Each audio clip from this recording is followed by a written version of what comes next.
Hey everyone, Ronnie Shalvis here for an episode of Parkour Cookups. In this episode I'm going to teach you guys how to make your very own KASH vault. Now the KASH vault is an awesome vault. It works great for overcoming obstacles when you just feel like you're going to have a hard time clearing it with just a traditional Kong or dash. It works great for when you don't have a lot of momentum and you just need to clear an obstacle. And this counter is going to work perfect for that. Now there's three basic ingredients to the KASH vault.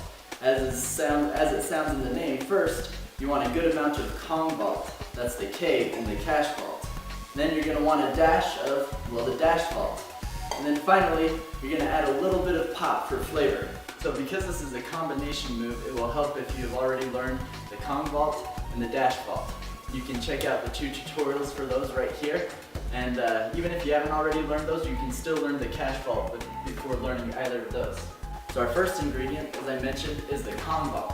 So that's all about bringing your hands out in front of you, and as you jump, you're going to pop your hips up so it's easy to clear your feet through your hands.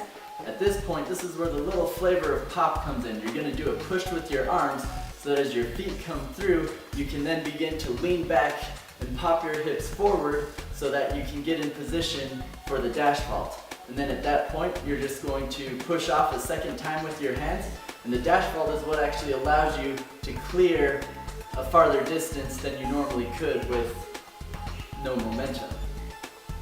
So all together, Kong, pop, and dash. So as you can see, we have a good amount of Kong vault, and then we're going to throw in the little pop just before we go into the dash vault. We're going to mix that all together, and there you have the KASH vault.